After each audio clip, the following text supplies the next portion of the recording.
Hey everyone, welcome to today's walk and talk on this not so nice Wednesday. A little bit overcast, looks like it's going to rain, then the sun comes out and then overcast again. So let's try and get this through this before the rain starts.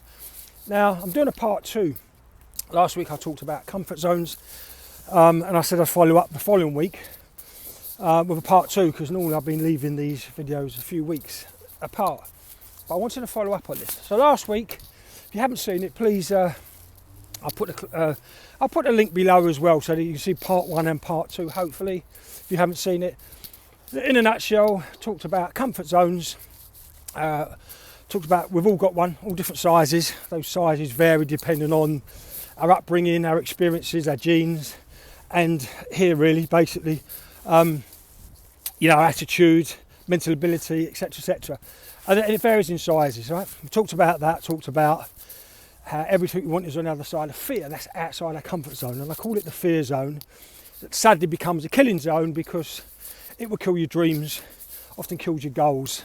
But if you do take on those goals and dreams and you succeed, it becomes a growth zone, which is the best place to be. And what I wanted to share this week was something I've done where I've come out my comfort zone and achieved something that used to scare me.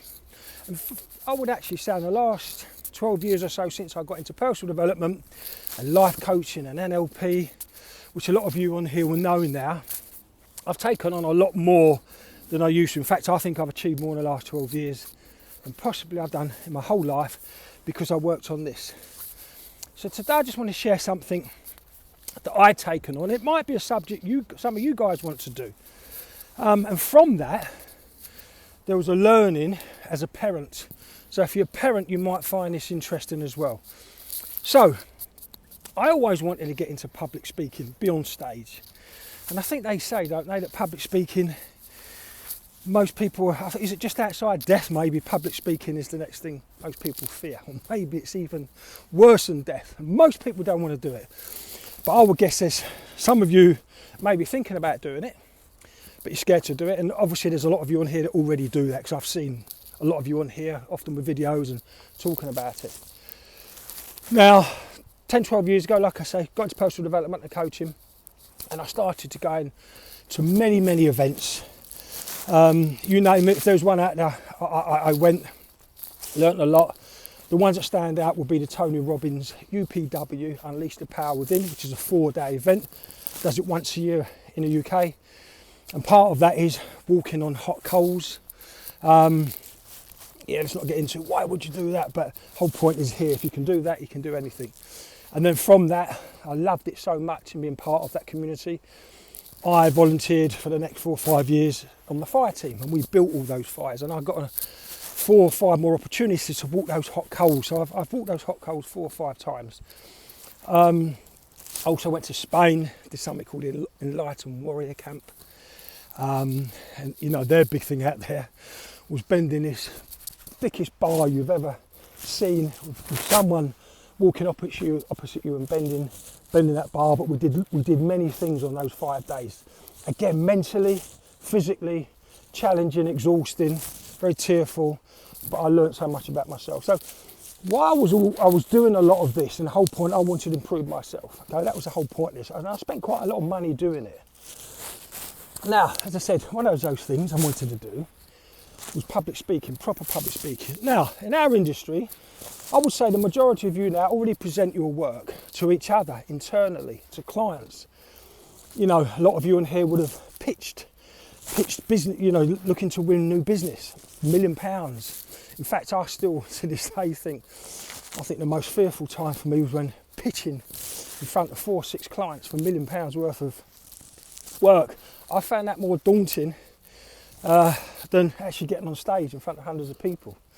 But anyway, when I decided I wanted to be a proper public speaker, get on the stage, what I did, and this is really important by the way for any goals, you start small.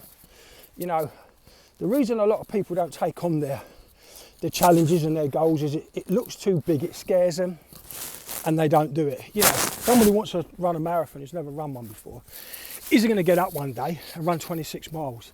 It ain't going to happen. They take it bit by bit. Some people who've never run before, first thing they might do, buy a pair of trainers, buy a kit, get out and do walking first, then build it up. It's the same with any goal and any challenge, is start small. And obviously that's what I wanted to do. So for me, how do I get my first talking gig in front of maybe 20 or 30 people? So I started looking out, and there's quite a lot of, there was a fair few organisations that did. Oh, was that sun coming out there? Very nice. I'll tell you, let's go this way. So, can you see me, or is it going to be? Okay, let's go that way like that. So I got on my first gig talking about branding. The audience was small business owners. And I remember going along, and I think there were 3 speakers. I was one of them. It was in a room, and I think there were 20 or 30 people. But it was enough. Yeah, I wish I'd videoed it, because I'm sure if I look back now, I'll be going, oh my God, you did that mistake. But the thing is, I started small. So I did that one, and I actually enjoyed it. And then obviously I thought, I want to do it again. So next time I spoke to 40 or 50 people, then I did it again. And I spoke in front of 50 or 60 or 70 people. And the thing is, you start small and you start building up, and you start building your confidence up as well. Okay. And the more you do, the more confident you become. And I sort of touched on that last week. So I started doing this, and the biggie for me was to get on that stage. You know, I'd been in these all rooms, and it's nice standing in front of 60 or 70 people. But for me, I wanted to physically be on the stage. Now, at the same time, I joined a personal development group that I went on to be actually vice chair and MC for a few years. But when I joined as a member, I wanted to speak on that stage. And what I used to do, one Wednesday a month they'd meet, they'd have the main speaker, and these would be speakers from all around the world in personal development. And every now and then they'd have what you call a smaller speaker, obviously not in height or build, but someone, maybe a budding speaker, someone who wasn't at that level. Think TED, if you think TED Talks and TEDx, right? So I really wanted to get on that stage. And I'd just been to Spain, done the Enlightened Warrior Camp, and again, pushed and pulled me emotionally, physically. But when I come back, I thought, I really want to get on that stage. So I emailed the chairwoman and said, Emma, I want to speak on the stage. And that was it. And I'm thinking, and she got back to me and said, yeah, Tone, thank you very much. Let us know what you want to talk about. And I'm thinking, oh, that's going to be 3 or 4 months down the line. Don't worry about it, it's fine for now.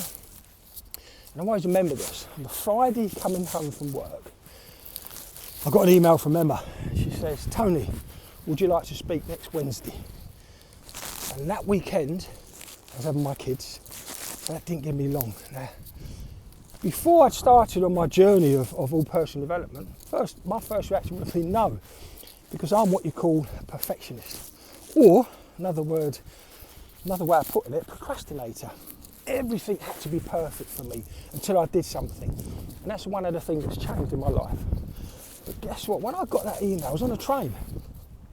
And I just said yes, right away.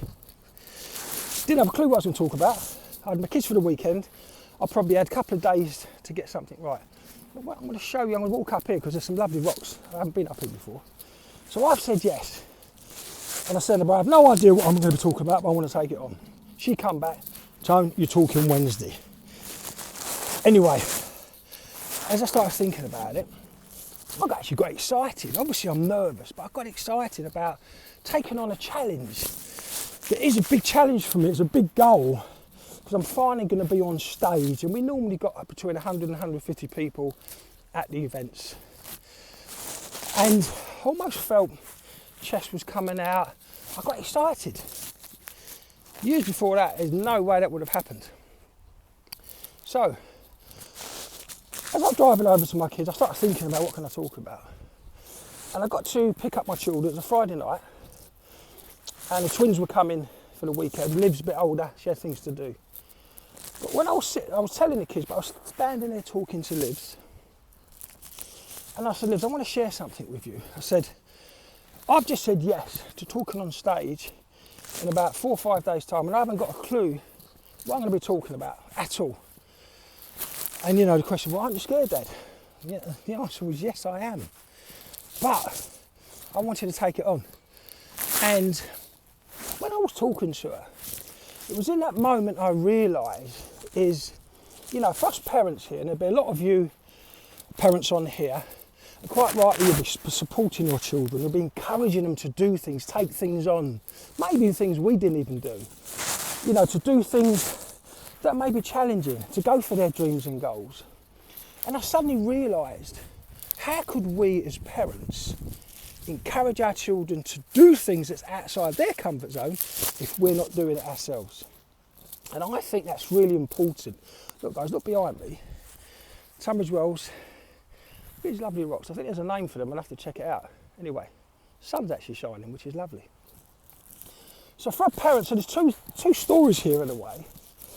Is firstly, whatever your goals, your dreams that you've got now, that you're possibly not taking on because you're scared, maybe you're fearful of failure, maybe you're scared of what other people are going to say, is that you can do it, right? You can do it. You have to deal with the voices in your head because they're always going to be there. And guess what? Those voices are going to tell you you can't do it. You're going to fail. You're no good. Why would you want to do it? I had all those voices. But what, as a parent, what I think is really important here, guys, is, you know, you're going to be encouraging your kids and supporting them in a lot of stuff they're going to be taking on, and they're going to be taking on little challenges that are going to scare them. And really, you don't ever want one of them to turn around and go, yeah, but Dad or Mum, what have you done that scared you? What have you taken on? What challenge have you taken on? You want them to be able to know what you've taken on, that you've done and achieved.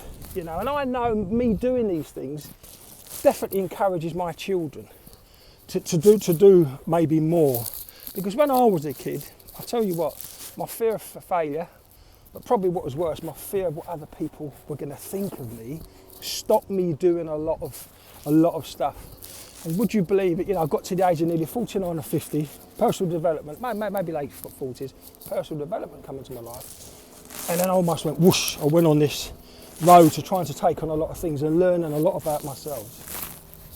So, all right, this is a little place I haven't been before. Let's go down here. Sun's out, which is really nice. So really, 2 points on this is, look, is if there's something you're looking to go for right now, you're scared, maybe this will encourage you, especially around if you do want to be a public speaker, because from then, oh yeah, what I forgot to add, is I went and spoke on stage that night, and I got a standing ovation, and it was the first ovation, what we call one of the, should we call the smaller speakers, they're not well known, got. It's brilliant. Actually, you can find it on my YouTube channel. It's the same channel that this is on. You'll find me, you'll find other videos of me emceeing and talking. So I've got a standing ovation, and you can imagine the feeling you get for that. And as I said to you last week, once you get over that fear, whatever your goal is and you complete it and you're successful, you take that confidence into your life, your personal life, your work life, and then you take on the next challenge, which is slightly bigger and bigger, and you get more and the confidence grows. So I come off of that stage feeling 10 foot tall. And then it was a couple of years later, I was vice chair of that personal development community called the Yes Group. I then was offered the chance to MC, which is, I think, harder because you never know what's going to happen with the audience. So I was regularly MCing once a month on a Wednesday for the Yes Group, which was great. And as a lot of you know on here, I'm involved in Basket Brigade, I'm a trustee. And once a year we have an event where anywhere between 500 and 800 people come. And I've MC'd that for the last 4 years. So being on stage and MCing something in front of 400, 500, 600 people, that's probably the biggest stage I've had. That's the biggest challenge I've had. I love it. Actually, I think I prefer MCing rather than going and speak on there because you never know quite what's going to happen. So look, I'm going to go now. The whole point of this really was we talked about comfort zones, talked about getting out of your comfort zone, getting into the growth zone. Don't let that fear become the killing zone.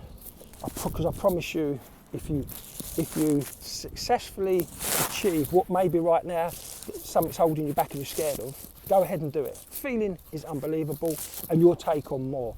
And if it's public speaking, actually, if any of you want to reach out to me, if there's any questions or you want to chat, more than happy to give you some tips on that. And secondly, and just as important, for you parents out there, young parents, maybe the parents are the kids are older, think about when you push them and encourage them and inspire them and support them, how much better if they can look at you and know that you're doing it as well. Because you never want them to turn around and go, yeah, Dad, yeah, Mum, but what have you done? Why are you telling me to do this and yet you're not doing any of that? Easier said than done, right? So they're the two things I want to get across today. I hope you enjoyed this. Like I say, reach out to me if you want to chat about any of this, including public speaking. More than happy to chat. Enjoy the rest of your Wednesday, the rest of your week, and I will see you probably in a couple of weeks' time. See you soon. Bye.